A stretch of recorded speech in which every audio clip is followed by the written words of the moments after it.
Hello everyone, welcome to the Anxiety Project channel. Today we're talking about trauma. What is trauma? How do we define trauma? How do we even know that we're suffering from some sort of trauma? How do we even begin to release trauma? Now, trauma is our tolerance to handle a particular situation being tested, really, because it's an anomaly that occurs. We fall into an anxiety response when we come into contact with an anomaly, something that beyond our understanding. And trauma is this amalgamation of potential, really, because within trauma are lessons and we can derive some sort of meaning from that. But most importantly, lessons are within trauma.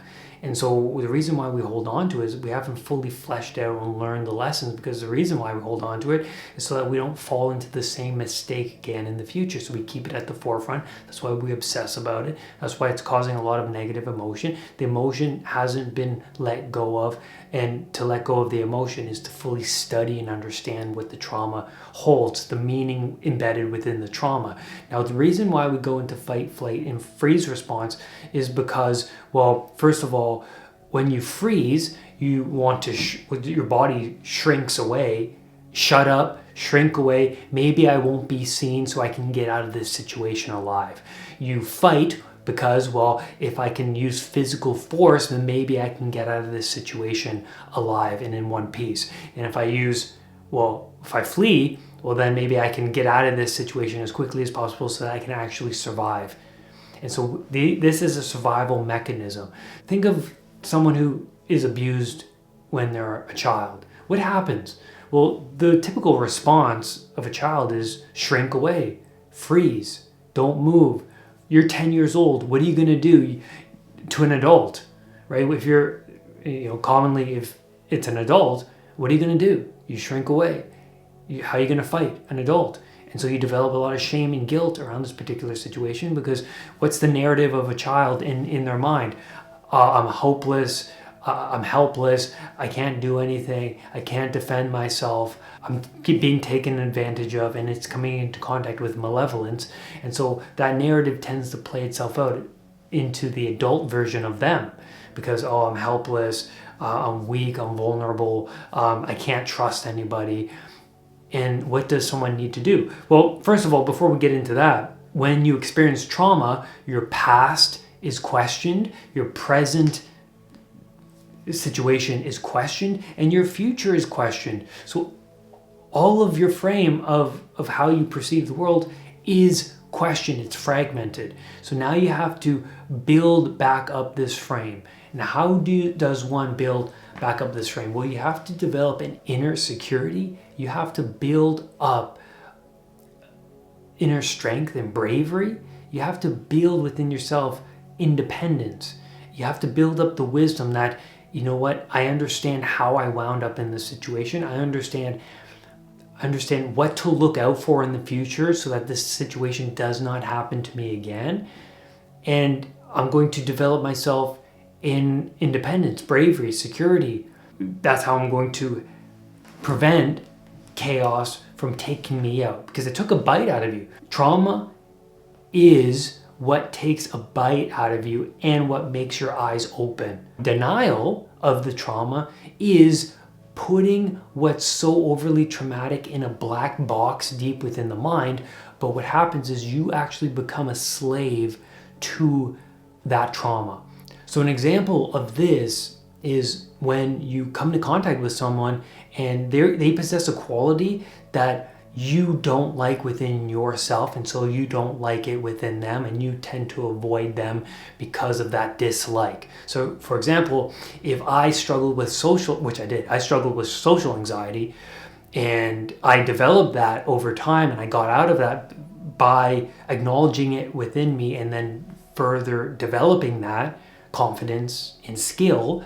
When I come into contact with someone who is socially anxious, a little bit of me is like, oh no, I don't like that within you. You have to develop that. You have to acknowledge it. You have to work on that. So I see that dislike, in other people. But, imagine this, like you avoid someone who's overly confident because you're not confident within yourself. You avoid someone who's overly successful because you're not successful within yourself. You avoid someone who's a great public speaker and, you don't or a writer, and you avoid those people because you're not confident within your own self. And those are qualities that glimmer to you, but also because you're not particularly happy about that, it's possessing you, that you have to acknowledge it and realize that you're insecure, and then you have to develop that. And it's a lot of hard and grueling work. The body wants to take the road of least resistance and go, you know what, I'm just going to shrug that off. I'm going to ignore those people. I'm going to hate on those people. I'm going to, label those people, and then I'm going to just shrink back into my world of kind of like this bitterness and resentfulness that kind of builds up over time, and that's not a good place to be. So Carl Jung would say, well, you have to take those qualities that you particularly don't like in those people, because that means something, by the way. The fact that you don't like it within them means something. That's the shadow side of your psyche, by the way. The shadow side of the psyche is the part of you that you don't want to fully acknowledge and confront and realize. And it's the part of you that you haven't mastered yet. So, for example, if you shrink away because someone is great at martial arts and is big and strong, then that's a sign that you want to pursue that path. And it's a lot of hard work, so you decide not to pursue that path and shrink back away.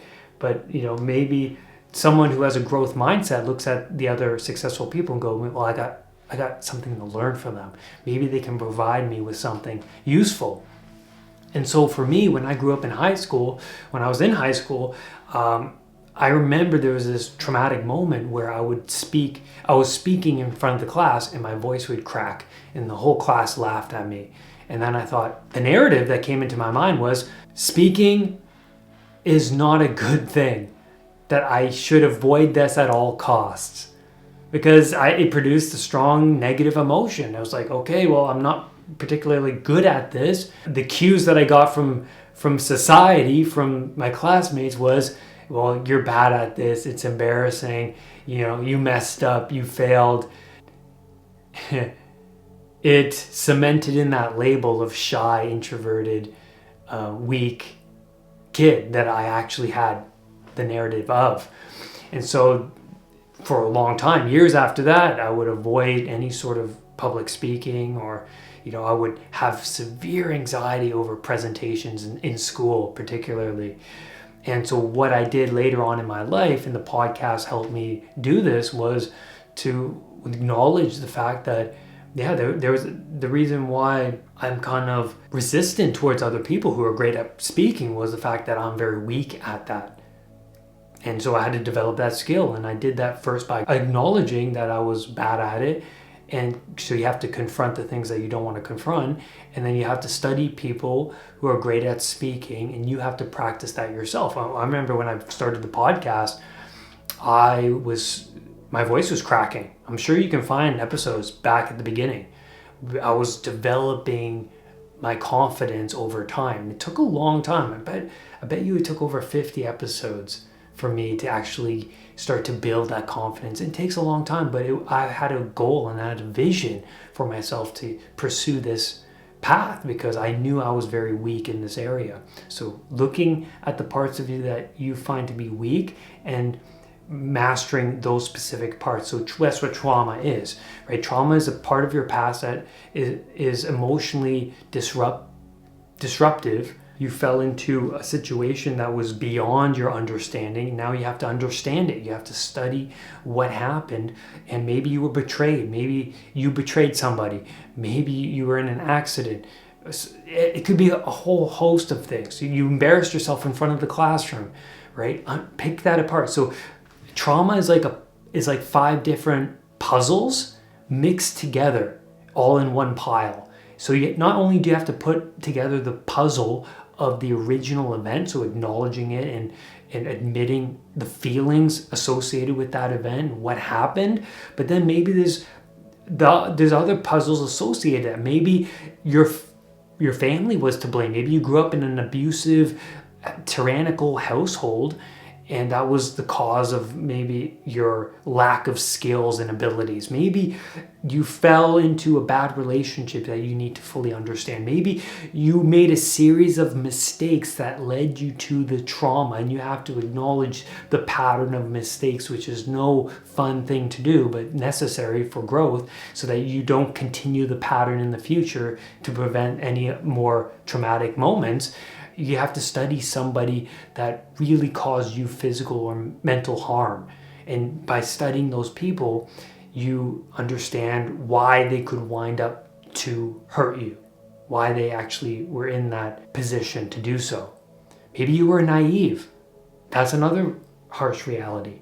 Maybe you were so naive that you missed the cues and wound up in a very terrible situation. So first, acknowledging, laying out the trauma in detail, and I recommend that you work with somebody to do this, because it's no simple thing. It requires time with yourself and maybe talking it out and learning about the strategies that is required to unfold this trauma. So I'm going to leave a link below to some resources that can help you deal with this trauma. I recommend that you work with trauma that is more than a year old, so that you don't re-traumatize yourself. And well, I think that's a great place to start, because writing about your trauma, talking about your trauma, and there is a way that you can release it. You have to look at your past. You have to look at how you wound up in that situation. There may be the pattern of behavior. You have to study the person. Maybe someone betrayed you, why they would do that to you.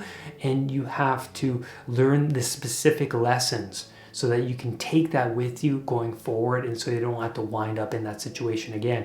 Also, maybe you have to develop skills. Maybe you have to take martial arts to make you feel like a stronger person. Maybe you have to develop a strict routine to make you feel more confident and braver and healthier as a person. You have to build up this new identity from weak, naive person to strong, independent person. Rise above anxiety.